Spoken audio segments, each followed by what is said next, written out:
kama 3 in the morning. And then this person utasikia mara ametoroka. Imagine. Na so you know you are working for just 1,000 shillings. Tukakuwa na meeting, mimi nikamwambia I want to go home. That guy slapped me. Pesa zilikuwa zinapeana, but a small amount, but now to the wrong person.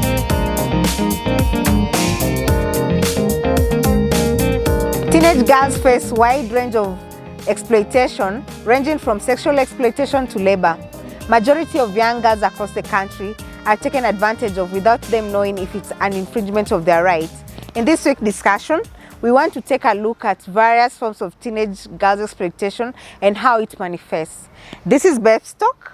Please subscribe if you are new in this channel and give us a thumbs up and like this video. So let us welcome our panelists who are going to introduce themselves. My name is Sylvia Okoth, Best Advocacy Officer. Okay, my name is Florence Ndota, and I work with ASWA and also BESP. Yes. What do you know about teenage exploitation? Have you ever experienced exploitation yourself? How has it manifested? I've been a victim of teenage exploitation. Myself, I was taken to a brothel. Of course, being taken advantage of by the pimps, by the owners of the brothels. You're not given any money. People are having sex with you. You're having nothing in return. Yes, I think I've suffered a lot through that. How did you join? How were you introduced to working in the brothels? How old were you? I was 16. My mom passed away. After my mom passed away, I was left with my stepfather. So my stepfather, I was with my stepfather and my brother. So my stepfather used to drink a lot. It's a story I don't like talking so much about, but what happened is I used to sleep with so many men with nothing in return, just to cover up the whole story, because I was taken to our house. Of course, there were other girls there. Of course, they were young, but we have older women there. But the younger girls ndio walikuwa wengi. So you find that the girls ndio like new recruits. So new recruits walikuwa wengi. Yeah. So tulikuwa tunafungiwa kwa room. Wow. So me and my room niko ndani, I've been locked inside my room. Then what you'll just hear is just somebody knocking the door. Someone comes in, mnafanyia shughuli zenyu, then you go. Yeah, so ilikuwaga tu hivyo. So unapata, of course, I was doing it because I was promised at the end of maybe a month or 2 weeks, I'll get some money, then send my money home to get her for some bills and some of the things back home, but it was not like that. So vitu zili change. Pesa nilikuwa nafanyia kazi inapeanwa huku. Si wewe. Si mimi na. So mwenye alinileta, the person who introduced me to that lady, that is trafficking. Yes. Yeah. As much as okay, niliona ni kama I had no any other option. Nikaona tu sasa hapa ni kama nimefika mwisho. Even the work that I do now, it's because of the young girls who are going through the same thing. And ni wengi. And we had kuna time tulikuwa tunafanya job even na yeye. Tumepelekwa job usiku. Let's now hear her story so that maybe she has something to say. Yeah. Me what I can say is, unajua hakuna, si ati kila mtu ni mbaya. Kuna watu wazuri, kuna watu wabaya. Ina depend with the luck you have, ama maybe like unajua bado you can meet people just to learn and make you clever. Like mimi, as for me, the moment I noticed like this guy is doing this and this and this, just toka. Usingoje kama venye pia Silva alienda home, usingoje mo ama nini, acha pesa hata iende, but unaweza patana na mtu bado mtu mwingine mwenye atakusaidia. Si kila mtu mbaya, just toka tu kwa hiyo situation and then pray for something better to come up. Sindo? Yeah. That is what I can say. You need to know when someone as young girls. Yes, as a so young we are supposed to go to schools. Especially the secondary schools. Yes, to Have like, forums like this, even talk about it, yeah. really, like, Yeah. really, because these Hata things are promo happening nini in everywhere. Hata see like It's everywhere. not even about even sexual exploitation Every- because hata me, like everywhere. I was saying, we were working with her at some point kwa hizi jobs za promotion. Now because sisi ni watu wadogo and then tulikuwa tudogo lakini tuko na sauti kubwa. So una imagine tumefanya job like from 2 to hata 1 ama 3 in the morning. And then this person utasikia mara ametoroka. Imagine. Na so you are working for just 1,000 shillings. Leo baridi. Na baridi yote. Now unapata because now sisi ni wadogo ama sisi we are new in this promotion, this imba activations, unapata now sisi watu walilipwa wewe hujalipwa. It's because And you are left there. Now you can't go anywhere tuanze kureport sijui nini ati Haukulipwa. So it's a real thing. It's happening out there. And it has been happening for such a long because time. Now, Yeah. sisi, we have people wenye kama sahi mi of course huwezi toroka na pesa yangu lakini imagine nikiwa hiyo by then unajua nilikuwa naogopa juu kwa nini sitaki ukose kunita job next time. Yeah. Yes. Naogopa kabisa. I understand that you have a young boy, and I can imagine with your age, because you're still adolescent. Yes. It literally means that you got a baby when you're pretty young. I was young. Did you get him through when you were exploited in the brothel or later on? Yes. Okay. It was not through that, but now because I was desperate. And now. Responsibilities zilikuwa zinakuwa mob. Now I can't be able to pay my rent or to pay my brothers. Yes. We never had a place to sleep. Yeah. So now this is something that hata mpaka saa inaendelea in where I come from. Me I come from the ghetto.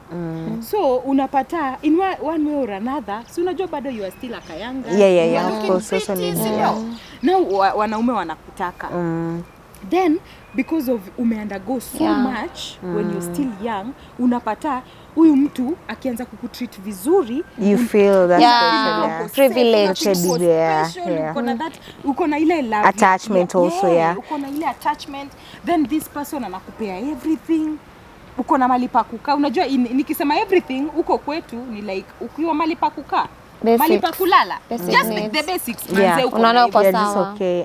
Uko sawa kabisa. And hiyo ndio kitu yenye inafanya our young girls Ni kweli. in the slums unapata wana undergo hizi vitu because of just basic needs, hata pads. Kwanza hizo alimbaia pads peke yake anafeel kama huyu wangu wa maisha. So na unajua kitu iliniingia kwa akili. Then it reached a point, okay, I got pregnant and stuff nini, reach a point then mtu unajua wanaume akabadilika. Sasa imeacha kuwa bed of roses. Sasa bed of cries. Nikarudi tena square one. But now mwenye someone ama something yenye ilinipea up until now kitu yenye inanipeanga motivation ama something that drives me is that my boy.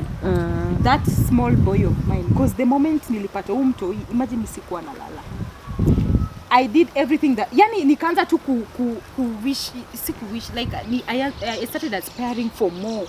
Nataka kukua mahali kama hivi. I want my son, saki my son go through the same thing that a different life from a different lifestyle as grow kama bro yangu, unaona. Nilikuwa nataka something alifanya nikuwa go getter. There's a time that Bess was engaged in a research on how the age of consent is affecting the access to comprehensive sexual reproductive care. Yes. And when we were doing the interview and we were collecting the data, 93% of those girls that we interviewed below the age of 18, because they were minors, all of them had exchanged sex because of transaction. Yes. Maybe pads, maybe at 50 bob. Yeah. At 20 bob. The issues are the same because it was just a ghetto setup. So we'll get issues that a girl has exchanged, a school-going child has engaged into sex just to get a sanitary towel, or a school-going child has exchanged sex for a book, for a pen, for even a meal.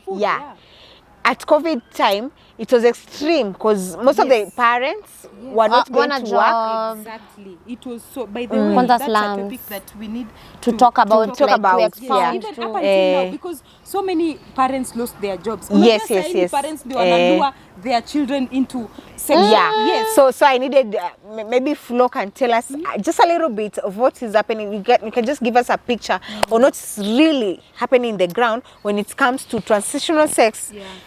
Touching on the adolescents, girls. Imagine parents, some of the parents, they even send their kids to go and look for money. Atafute, imagine unga, mtoto ako sijui class 7, class 6. Unashangaa, mtoto ukituma mtoto ati enda uitishe, maybe akona the so called boyfriend, maybe it's not one, but mtu anakuambia like, si mimi nishazoea. Sasa mama akiniambia nitafute pesa nitatoa wapi? Si ni wanaume. Wanaenda wanafanya kenye wanafaa kufanya, alafu wanapewa, unamuuliza so how much do you get? Maybe the highest 150 bob. Maybe saa hiyo unajua sana wako ghetto. Unga ni ile maybe ya kupima. And then mboga maybe ya 40 hivi itawapeleka maybe baka in the next morning. Yes. And also hata huo mtoto wengine hata wengi ni wenye wamedrop. Juu bado hawa watoto wako na watoto. Yes. You see? Na kuna wanakaa wote na maybe hata ni second born. Wengine hata ulikuwa na how many children do you have second born? Ndo wa pili. Wengine hata napatana wako na mimba, wako on the way kwa delivery. Unashangaa like when I start asking like when did you start being active to have sex sexually? Mtu anakuambia like maybe when I was 12, wengine 9. Wengine wenye maybe the parents hawajui maneno ya transaction but they are scared to go to the parents and ask for sanitary pads. Juu mzazi hayuko able. So anashanga hiyo 50 bob. Remember, always ni 50 bob. Na ukiwa ghetto, 50 bob unaweza kuwa na unga na unaweza kuwa na mboga. Hiyo ni sapa. So unapata most of them, and also bado stigmatization and discrimination in school.